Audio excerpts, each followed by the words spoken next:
कर्पूरगौरं करुणावतारं संसारसारं भुजगेन्द्रहारं सदा वसन्तं हृदयारविन्दे भवं भवामि सहितं नमामि भवं भवानी सहितं नमामि।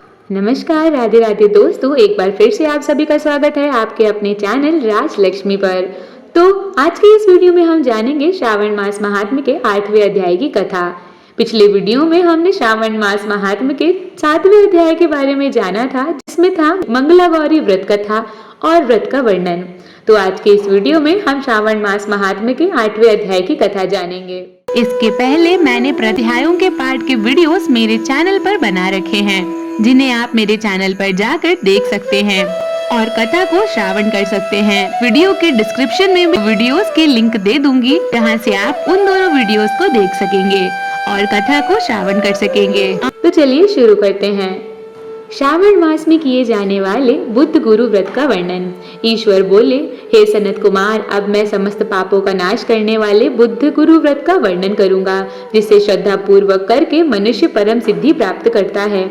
ब्रह्मा जी ने चंद्रमा को ब्राह्मणों के राजा के रूप में अभिषिक्त किया। किसी समय उसने रूप तथा यौवन से संपन्न तारा नामक गुरु पत्नी को देखा। उसकी रूप संपदा से मोहित होकर वह काम के वशीभूत हो गया और उसे उसने अपने घर में रख लिया। इस प्रकार बहुत दिन बीत जाने पर उसे बुद्ध नामक एक पुत्र हुआ, जो बुद्धिमान, सौंदर्यशाली तथा सभी शुभ लक्षणों से युक्त था। गुरु बृहस्पति को ज्ञात हुआ कि तारा चंद्रमा के घर में स्थित है। तब उन्होंने चंद्रमा से कहा कि मेरी पत्नी को वापस कर दो।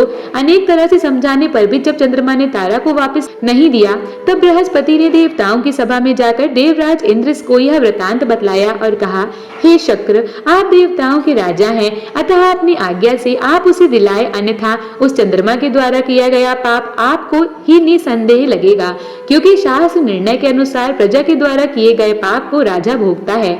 पुराण में भी ऐसा ही कहा गया है कि दुर्बल का बल राजा होता है। गुरु का यह वचन सुनकर चंद्रमा ने कहा, मैं आपकी आज्ञा से तारा को तो दे दूंगा, किंतु इस पुत्र को नहीं दूंगा। शास्त्र के अनुसार विचार करके देवताओं ने उस बुद्ध को चंद्रमा को दे दिया। इसके बाद गुरु को उदास देखकर देवताओं ने उन दोनों का वर प्रदान किया, हे चंद्र, अब तुम घर जाओ, यह तुम्हारा भी पुत्र है और बृहस्पति का भी है। यह तुम्हारा पुत्र ग्रहों में प्रतिष्ठित होगा। हे सुराचार्य, आप ये दूसरा भी शुभ वर ग्रहण कीजिए कि जो बुद्धिमान व्यक्ति आप दोनों बुद्ध गुरु का व्रत मिलकर करेगा, उसकी संपूर्ण सिद्धि होगी।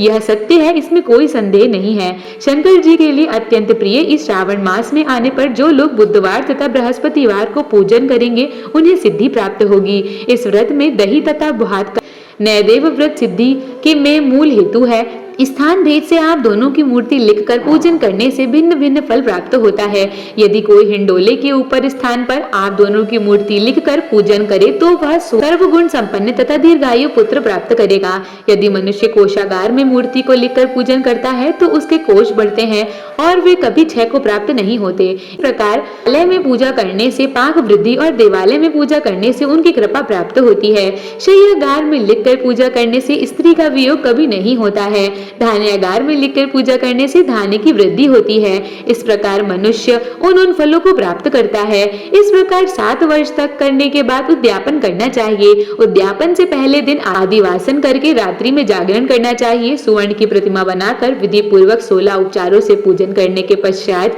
तिल, घृत, चारु और अपामार्ग तथा अश्वत्थ से युक्त समिधाओं से होम करना चाहिए। अंत में पूर्ण आहुति देनी चाहिए। उसके बाद मामा व भांजे को प्रयत्न पूर्वक भोजन कराना चाहिए। इसके बाद ब्राह्मणों को तथा अन्य लोगों को भी भोजन कराना चाहिए। स्वयं भी भोजन करना चाहिए। इस विधि से 7 वर्ष तक करने पर मनुष्य सभी मनोरथों को प्राप्त कर लेता है। जो इसे विद्या की कामना से करता है, वह वेद व शास्त्र के अर्थों को जाने वाला हो जाता है। बुद्ध बुद्धि प्रदान करते हैं और गुरु बृहस्पति गुरुता प्रदान करते हैं। सनत कुमार बोले, हे भगवान, आपने जो यह कहा है, इस अवसर पर मामा तथा भांजे को भोजन कराना चाहिए। यदि बताने योग्य है तो इसका कारण बताइए। ईश्वर बोले, हे सनत कुमार, पूर्व काल के अत्यंत दीन तथा दरिद्र कोई 2 ब्राह्मण थे। वे दोनों मामा भांजे थे। उदार पूर्ति हेतु परिश्रम पूर्वक भ्रमण करते हुए वे दोनों किसी नगर में अन्न मांगने के लिए गए थे। उन्होंने घर घर में श्रावण मास में प्रत्येक वार को उस वार का व्रत होते हुए देखा, किंतु कभी भी बुद्ध गुरु का व्रत नहीं देखा। तब उन्होंने बहुत देर तक परस्पर विचार किया कि सभी वारों का व्रत तो सर्वत्र दिखाई पड़ रहा है, किंतु बुद्ध गुरु का कहीं नहीं। अतः चूंकि यह व्रत अनुचिष्ट है, इसीलिए हम दोनों को चाहिए कि इस शुभ व्रत का अनुष्ठान आदर पूर्वक करें। किंतु हे सनत कुमार, इसकी विधि न जानने के कारण वे दोनों संशय में पड़ गए। तब रात्रि में उन्हें स्वप्न में इस व्रत की विधि दृष्टिगोचर हो गई। इसके बाद उन्होंने उसकी विधि के अनुसार व्रत को किया, जिससे उन्होंने अपार संपदा प्राप्त की।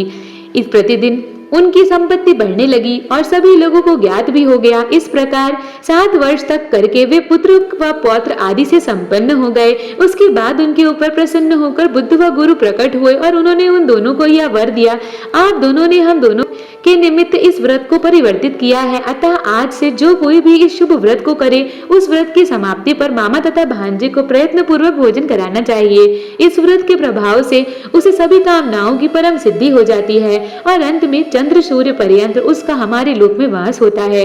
इस प्रकार श्री स्कंद पुराण के अंतर्गत ईश्वर सनत कुमार संवाद में श्रावण मास महात्म्य के बुद्ध गुरु व्रत कथन नामक 8वां अध्याय पूर्ण हुआ। अगर आप सभी को यह वीडियो पसंद आई हो तो हमारे चैनल को लाइक करें, सब्सक्राइब करें, वीडियो को शेयर करें और बेल नोटिफिकेशन को ऑल पर सेट करना ना भूलें, ताकि श्रावण मास की आने वाली सभी कथाओं की नोटिफिकेशन आपको सबसे पहले प्राप्त हो। हमारे वीडियो पर अंत तक बने रहने के लिए आप सभी का बहुत बहुत धन्यवाद। जय श्री कृष्णा दोस्तों।